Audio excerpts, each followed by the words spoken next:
Ah.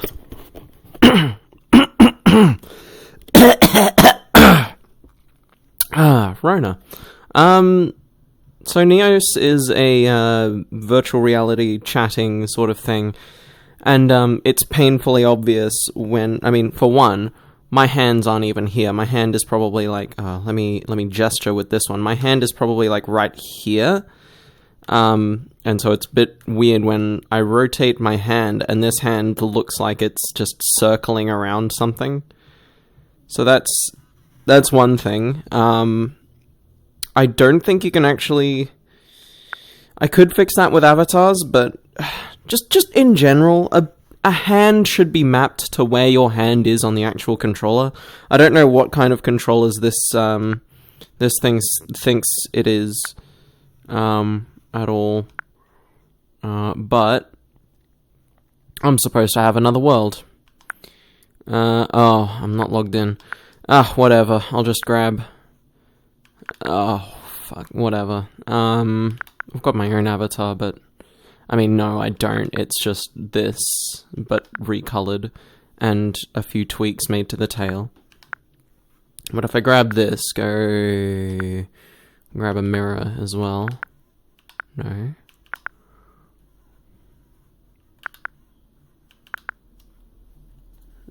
That's right. I don't even have to...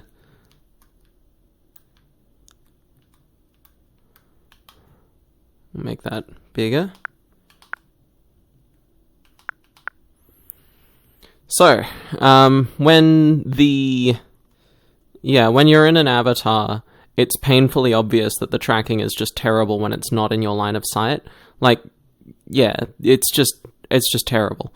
When playing things like Boneworks, when there's a lot of like grabbing stuff up above you and doing all that, it is just absolutely horrible. Both of you saw just then. Both of my hands are just completely gone when they're to my side, and it's only ever visible. The tracking is only ever good when your hands are in your field of view. Even browsing menus and stuff. If you have your control, right now, it's about in front of me right here, except about back here. Yeah, see, that's where it loses tracking.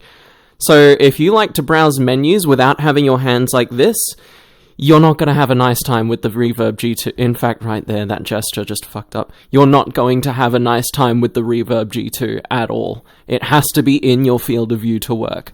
Now, when holding a gun, I suppose it could be fine. When pulling back a bow, that's fine, sure.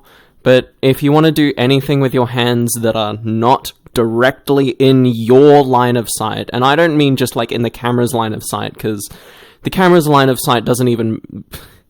it works, sort of, but don't think of it as the camera's line of sight, because the camera's line of sight is your line of sight.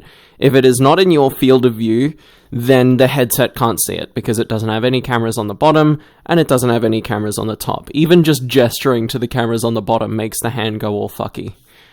What? No, get back. Yeah. It's only when you look at your hands. It's so terrible. Gesturing is impossible. It just makes you look like an idiot. It's just, what the It's terrible. It's horrible. I hate it. I hate it so much. In Beat Saber, Beat Saber does a really good job at trying to... Fuck off. Beat Saber does a really good job of trying to calculate, where your hands are supposed to be. It's almost as if the devs of Beat Saber know that crap headsets exist out there. Sorry, my hand went outside of my field of view for a second there. They know that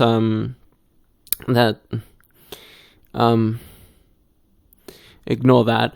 They know that crap headsets exist, and so they adjust for that. It seems so. That's not too bad. Oh fuck! It's impossible to gesture in this. At this point, I think the only solution is just grab, because I wanted to give my old headset, my old Vive, to my sister, and it looks like I'm going to be grabbing 2 extra sensors for her and maybe some sword controllers from Pimax. Those look pretty neat when they come out. But until then, I'm gonna be using the... I can't gesture. I can't... I'm gonna be using the Vive ones for everything. Which is unfortunate, because these controllers are pretty alright. They've got joystick, which is, in my opinion, way better than touchpad, because touchpad seems to just go all screwy with me whenever I use it. And, like, right now, my hands are swinging. I'm swinging my arms at my side. Like that. Just like that, except the headset couldn't tell. It looks to me like, the thing has... Let me get the controller behind me now. It's got no accelerometer, so if I jiggle my hand up and down, it can only tell that there's rotation. Like, this is me rotating my hand.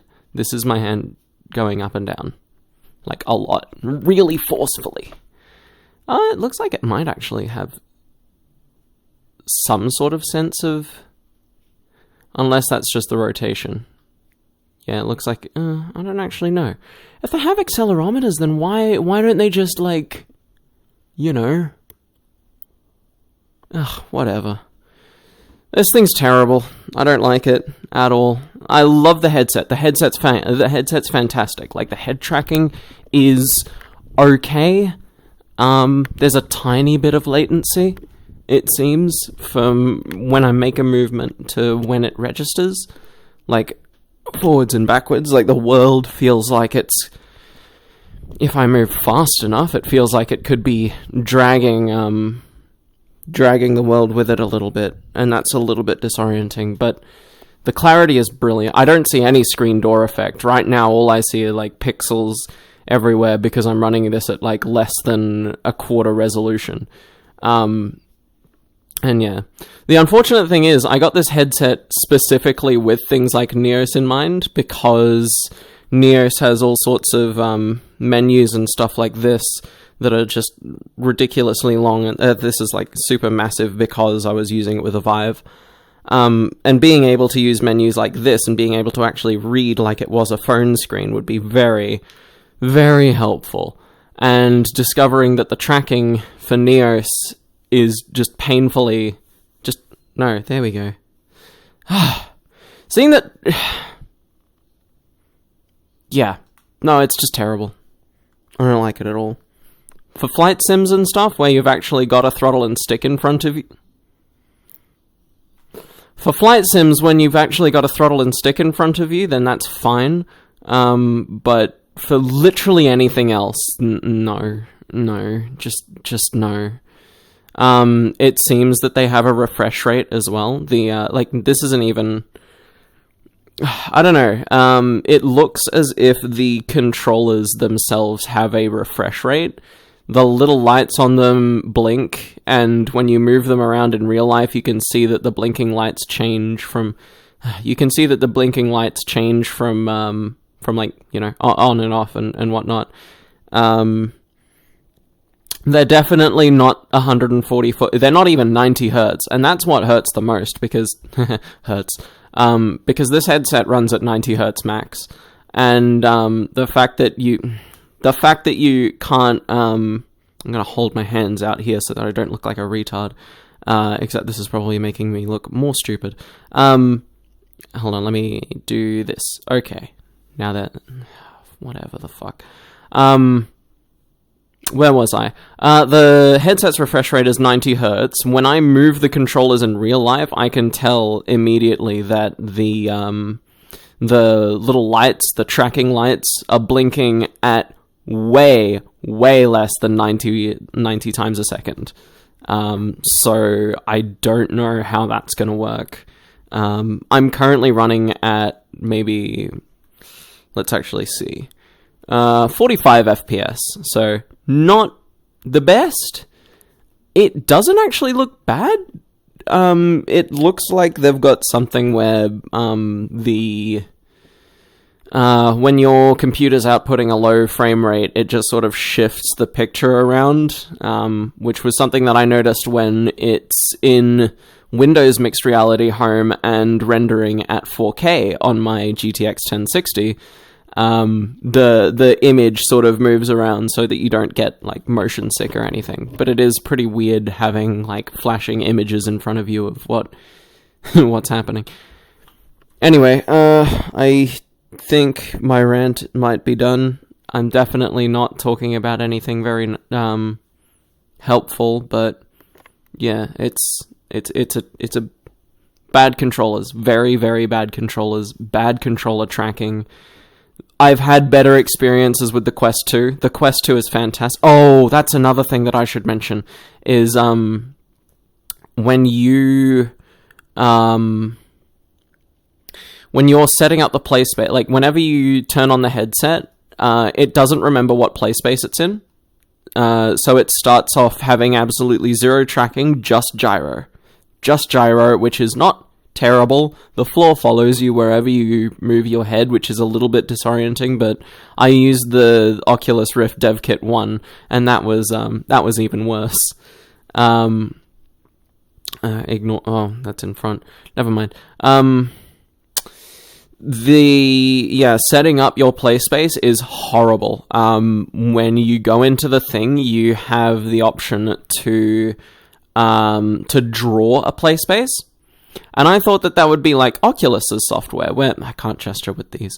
That would be like with Oculus's software, where you've got your front view your front view cameras, and you get to draw a line on the outside of the... Nope. What it is you pointed at you're instructed to point the headset at your computer screen, and then move the headset itself around the room where you want to draw your thing.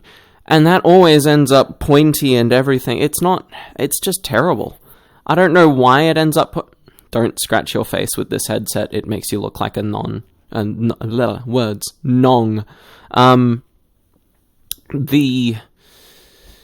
The boundary is always like jagged and stuff. I don't know if it loses tracking whilst you're drawing the boundary or whatever, or maybe I'm just terrible at drawing boundaries.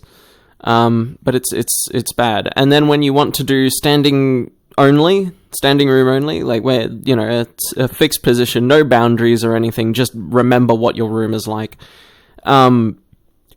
That's also terrible because you have one button, and that button is center. When you click that button, it immediately centers the headset in the play space.